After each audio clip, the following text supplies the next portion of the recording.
Oh, I could never learn how to do that. You have to use two fingers at the same time.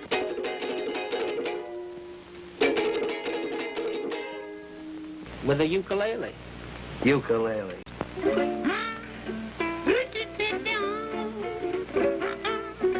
Everywhere and every day. I played for years in lounges. Nobody would listen to me at the piano. Every night we could sit out on the stoop, didn't matter how late it got, as long as the neighbors didn't complain too much. Well, I was interested in 1920s music, 1920s and 30s music, and I had seen films like Some Like It Hot. Everyone has their own taste. Oh, I'm so happy, oh, happy-go-lucky me. I just go my way. Early on, when you would say, oh, we play ukulele, it'd be like, oh, Tiny Tim. And I would say in the last, more recent years, no, it's the opposite. People have now, it's suddenly cool to play the ukulele. I'm in love with you, Catholic love. I'm in love with you, Catholic love. I'm in love with you. So I looked in my closet, and there was a ukulele that my parents had given me when I was like 14, 15 years old. So I was very upset when they gave it to me because I wanted a guitar.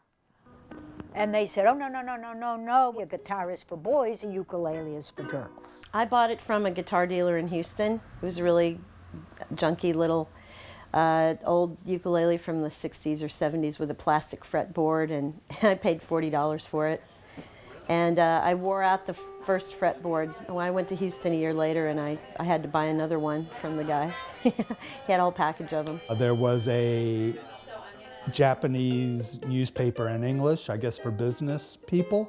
And on the cover was a story about how ukuleles were sweeping the nation and how they made you feel good, and I picked one up. I would rollerblade home from East Village up to Hell's Kitchen where I was living, and it was a quick stop on the way to go past West Village and 10th Street and the Murray Space Shoe, where Ted would be sitting out on the stoop drinking beer, playing ukulele. And so I would stop by after work and just hang out for an hour or so, and then 2 hours, and then it became 3 hours and 4 hours.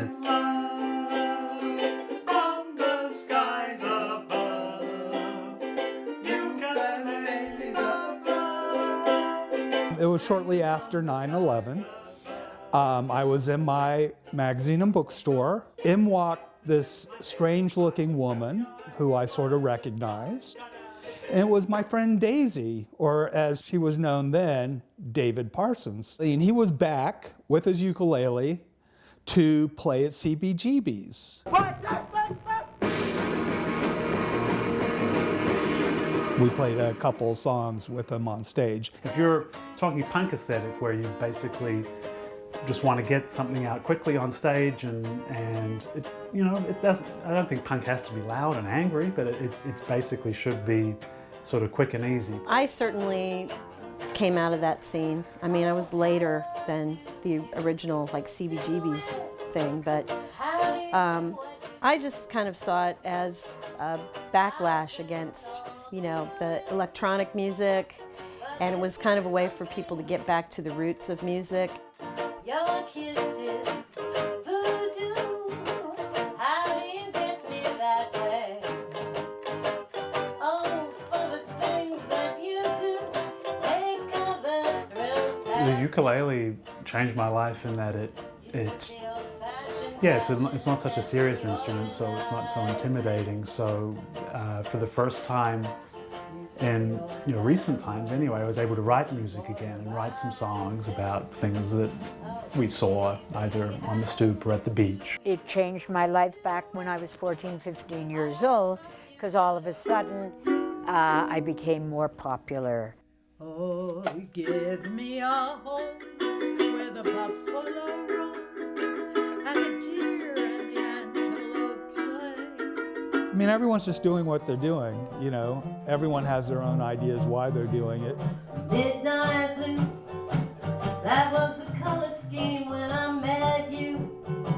And soon this heart of mine was beating like thunder under the midnight blue. I sort of feel like ukulele is always kind of marginalized as this toy. The main thing is to just accept it as a serious instrument and the people that play it as serious musicians, because we are.